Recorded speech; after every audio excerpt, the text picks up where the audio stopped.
Silahkan benci gue, tapi kalau kalian kelebihan berat badan, overweight, atau bahkan obese, dan kalian punya sebenarnya pilihan untuk mengubah hal itu tapi kalian gak mau, it's bullshit kalau misalnya kalian bilang itu self love. Dan kata-kata gendut yang penting sehat itu menurut gue juga salah, dan gue akan bahas semuanya di video kali ini. Tapi tahu gak sih kalian kalau misalkan obese atau obesity itu sebenarnya udah termasuk penyakit. Kalau misalkan di dunia medis, bahasa yang dipakai adalah complex disease. Dan obesitas itu adalah faktor pengali dari penyakit kalian. Jadi menurut Mayo Clinic, obesity is a complex disease involving having too much body fat, and obesity is not just a cosmetic concern. Jadi obesitas itu bukan cuma ngomongin soal penampilan kalian doang, tapi lebih dalam dari hal itu.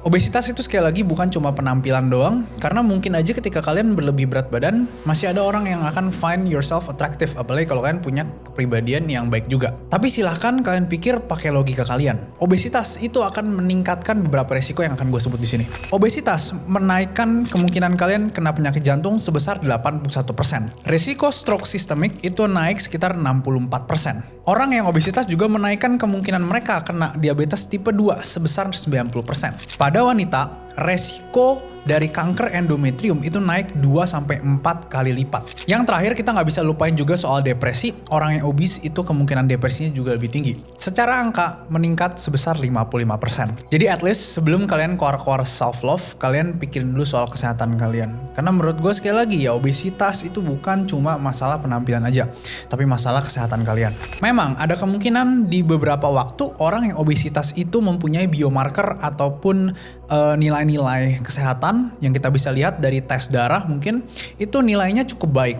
Tapi bukan berarti akan selamanya baik. Secara riset, orang yang obesitas yang diikuti dalam jangka waktu yang panjang ya, hasilnya itu menunjukkan bahwa mereka kemungkinan besar ya akan menemui masalah kesehatan juga. Jadi mungkin aja kalau kalian masih muda dan obesitas, awalnya kalian nggak akan ngerasa kalian nggak sehat. Tapi seiring berjalannya waktu, ya kalau kita ikuti riset, ya kemungkinan kalian untuk tidak sehat itu akan semakin tinggi. Karena sebenarnya obesitas itu terkadang bukan membicarakan soal satu waktu aja, tapi obesitas itu membicarakan soal damage atau kerusakan yang akumulatif. Terus berarti kita harus kurus banget dong, kayak model-model Victoria's Secret gitu. No, nggak, menurut gue nggak kayak gitu. Jika kita lihat data FFMI atau Free Fat Mass Index dari manusia, jika kita ada di yang paling kiri atau paling kanan atau mendekati ekstrim tersebut, ya hasilnya badannya itu nggak sehat. Jadi orang-orang yang kekurangan berat badan secara akut ya, secara parah gitu ya mungkin, atau kita bisa bilang mungkin anoreksik, dan orang-orang yang obese yang terlalu parah, yang morbidly obese, itu juga mempunyai persentase kemungkinan mereka sakit tuh akan lebih tinggi ya. Dan paling enak atau paling aman menurut gue adalah orang dengan aktivitas yang tinggi dan FFMI yang sedang juga. Oke, jadi kalau misalkan kalian udah memutuskan untuk gue mau berubah, langkah apa yang kalian bisa ambil?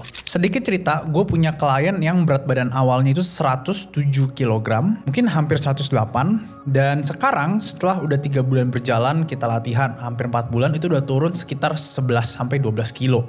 Berarti sekarang udah di 90-an awal. Gue coba bantu klien gue ini untuk mencari pola makan yang dia nggak tersiksa, tapi dia juga bisa turun berat badan. Tentu disertai latihan beban dan mungkin sedikit latihan kardio. Jadi ini 6 langkah yang gue akan kasih tahu kalian untuk kalian bisa berubah dari yang obese jadi lebih, at least lebih sehat. Yang pertama itu adalah pengurangan kalori melalui pengurangan porsi makan. Kalau misalkan kalian adalah orang yang makannya itu porsinya selalu banyak, mulai dengan mengurangi dulu nih porsi kalori dari setiap makanan kalian. Mungkin kalian biasa makan nasi bisa 2 mangkok, 3 mangkok, kalian potong dulu setengah atau mungkin makan sewajarnya aja, mungkin 1 mangkok. Dan ketika kita potong porsi makanan kita, sebenarnya itu sangat-sangat mudah digunakan. Kenapa? Karena kita tidak mengubah pola makan kita secara langsung. Jadi menurut gue step pertama ini adalah step yang paling applicable. Saran gue bisa untuk turunin karbo dan juga lemaknya. Jadi sumber-sumber karbo itu bisa kalian turunin, karena protein itu menurut gue sangat-sangat penting ketika kalian lagi pengen latihan, membangun massa otot atau mempertahankan massa otot. Jadi protein itu nggak usah diturunin, dan lemak sama kayak karbo karena itu adalah fungsinya sebagai energi. Jadi saran gue kalian bisa turunin 2 variabel ini dulu aja.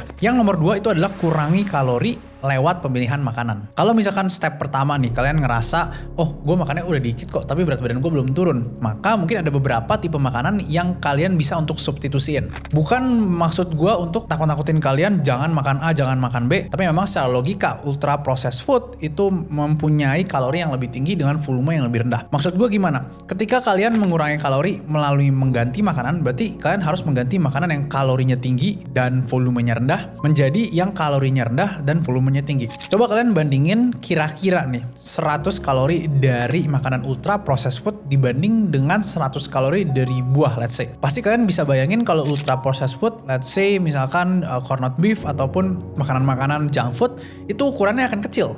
Nah, sedangkan kalau buah dengan kalori yang sama ukurannya itu bisa lebih besar. Dan ketika ukurannya lebih besar, ketika kita makan dengan jumlah yang lebih besar tapi kalorinya lebih rendah, maka kita bisa untuk makan kenyang tanpa kita overeat gitu ya, atau over calories. Jadi sesimpel misalkan carilah makan makanan yang lebih rendah kalori.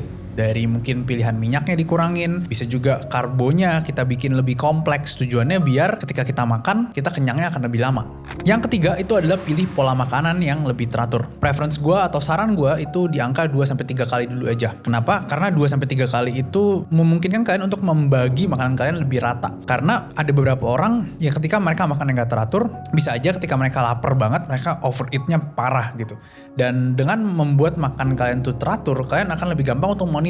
Jadi ketika kalian keluar, kalian udah tahu nih, oh gue biasa makan segini kira-kira, karena kalian udah kira-kirain ya. Nah dari situ kalian bisa untuk menghitung kalori atau seenggaknya eyeballing kalori itu lebih gampang. Karena kalau pola makannya berantakan ya bisa aja kalian mudah untuk miscalculate.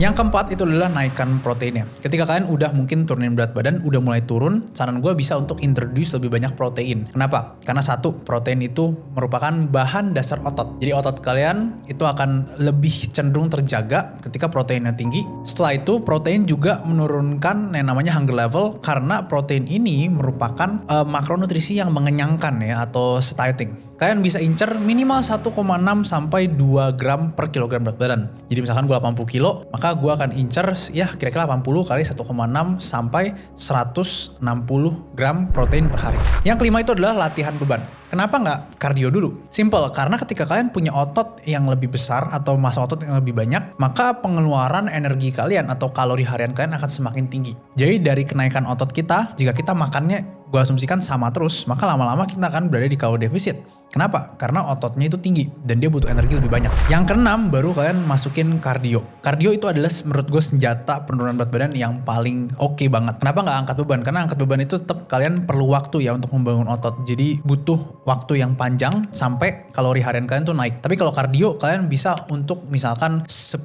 steps per hari, ataupun jogging, ataupun elliptical, ataupun berenang. Jadi itu sangat-sangat simpel dan kalian bisa lakuin kapanpun untuk istilahnya mengeluarkan atau menambah energi tambahan kalian atau energi pengeluaran kalian.